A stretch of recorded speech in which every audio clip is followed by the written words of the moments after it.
Hello everyone, this is TheNelston. Welcome back to another video. Today I'm here with a quick video tutorial on how to get started with Rebirth of the Night farming and agriculture. Do keep in mind I'm not going to be covering any vanilla or easily accessible modded mechanics because you're able to find those online by yourself, and I don't really have the disk storage to talk about those things. So without further ado, let's go ahead and jump right into things. So there are actually a couple different ways that you can find seeds to plant.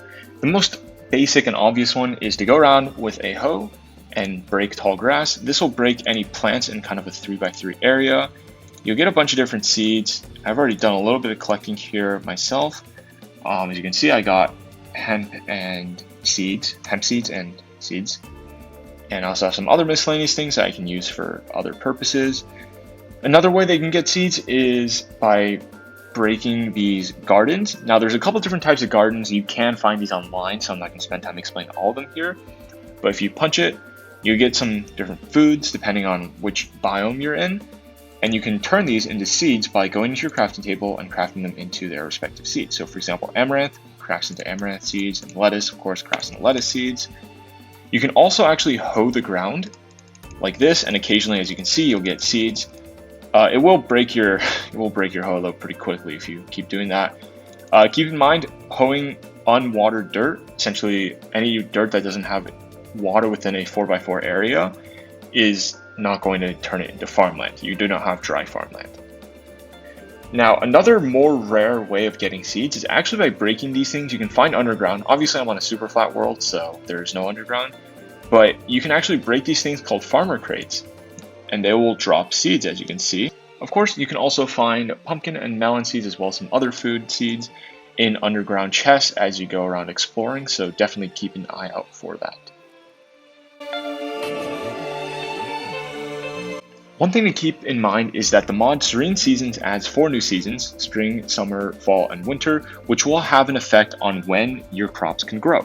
So for example, onions can grow in pretty much every season except winter, whereas celery can only grow in spring, arrowroot can only grow in autumn, cassava can only grow in summer.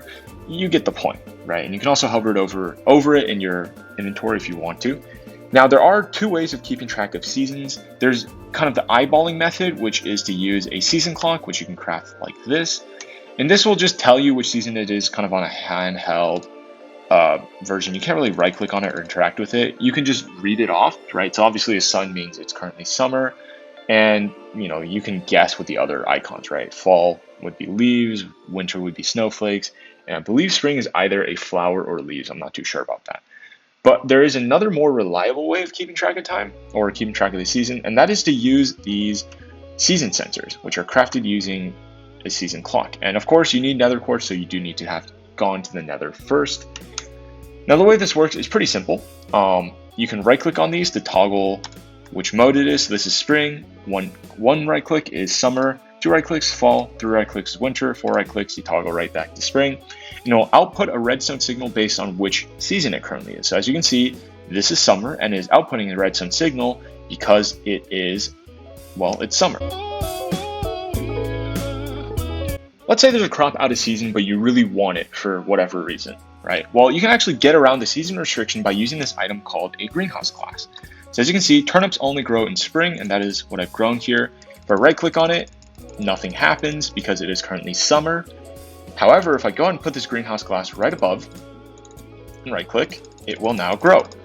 One thing to keep in mind as well is that greenhouse glass is not affected by how deep underground it is. As long as the crop can grow and you have greenhouse glass above it, it will continue to do so, regardless of how deep underground it actually is.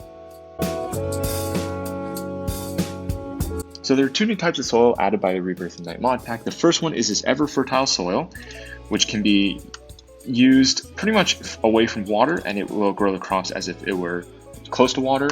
As you can see, you can grow sugarcane on it, you can grow seeds on it, it's great. Now another thing that you can do with soil is once you till it, you can actually apply this thing called potash mulch, and this will turn it into this pitch black block, which will apply a random bone meal effect every now and then to any crops that are growing on it.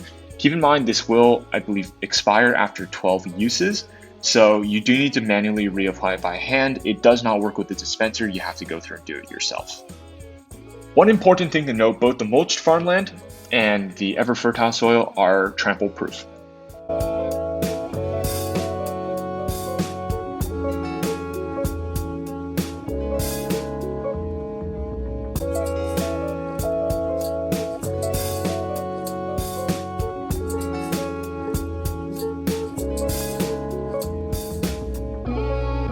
I went ahead and tamed 4 rats for this setup. So what we're going to need to do is we're going to need to create 2 rat planter upgrades like this, 2 rat platter upgrades like that, and we're going to need 4 hats. Some people might say this is optional. I believe that fashion is non-negotiable. It is required.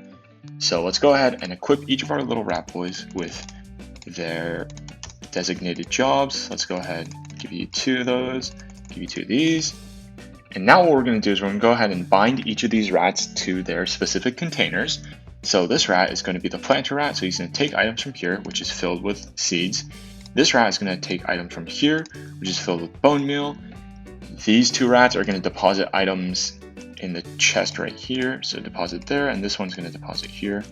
Now let's go ahead. I have a rat flute, which is crafted like this, set on currently on harvest. So let's go ahead, right click. They're all on stay here mode right now, but if I right click harvest, they're all going to get to work. So I went ahead and relogged, and as you can see, the rats are now functional. One thing to keep in mind is that the bone meal runs out very, very, very quickly. So you actually need to make sure it's topped off at all times. You can see, otherwise the production will completely stop. But as long as you have bone meal topped off, these rats will be harvesting and putting your items in your chest. As you can see, I have a huge amount of wheat already. Keep in mind, these rats will harvest everything, including tall grass, flowers, gardens from Pam's Harvest Craft, anything like that. So if you end up having any grass within about, I think 32 blocks is the detection radius, they will pathfind to that automatically. It doesn't matter if there are other crops, and it looks like these guys are bugged out again. Sometimes the rats are a little bit weird. As you can see, they're now growing. Even if there are crops right next to them, they will pathfind to these flowers here. So it's really infuriating. Every single flower is going to screw up their pathfinding. So if I were to get rid of every single flower, except for even just one, right? Let's get rid of everything except a poppy. As you can see, if I break these things, this guy right here will now they're both pathfinding to this poppy right here, even though it's out of their reach. So what I would recommend you do is build this farm up like very high. I know the general consensus is that sky bases are bad, but I really, for this mod's sake, you're just gonna have to deal with it. Unfortunately, this is just how rats works. And I've looked at the configs. It's supposed to be 16 blocks, I believe, is the limit. But as you can see, they will actually end up pathfinding back here eventually, but it takes a very long time. It's inefficient. Just get rid of all items like that, and they will go back to work. It should be 16 blocks, but it is not for whatever reason. Now, one way you can actually circumvent this issue is by grabbing a rat radius staff and going ahead, taking a rat by right-clicking to bind. You right-click on a block, you set a radius, for example 3, set the rat radius origin there, and now if you go ahead and grab something like a poppy, you place it down, you'll notice that the other rat does pathfind to it, but the rat that was bound to the staff does not. So this is a great way of getting past the restrictions if you have any issues, although this does require you to beat the Black Plague boss first, so it is a little bit on the later game side. Now, if you're wondering which item you should farm as the kind of best item, I would definitely recommend going for Vegemite, because as you can see, I believe it's bugged. I think this is a glitch. It's kind of abusing bugs, but I don't really care. As you can see, it's very cheap to make. It's just barley, spice leaf, honey, or sugar, and fresh water, or a water bucket. And of course, the pot is reusable. As you can see, I think it's bugged because creating Vegemite on toast, which obviously requires Vegemite, gives you an item that gives less hunger for some reason. And same thing with the grilled cheese. I mean, this is crazy to make, right? There's so many processes involved in this, and it only gives 2.5 compared to 3.5 of base Vegemite. But it is the best food item, so I definitely recommend going for that. In order to ensure that your farm is always topped off with bone meal, I highly recommend checking out this mob farm made by Nembomb. It's really efficient and actually does still work in Rebirth of the Night. So I'm going to go ahead and link his video down in the description if you're interested in checking it out and building this farm for your own. Well, that'll do it for this video. So if you enjoyed this video, make sure to leave a like. If you hated it, make sure to leave a dislike. Subscribe if you haven't already, and I hope to see you again in the future. Bye-bye.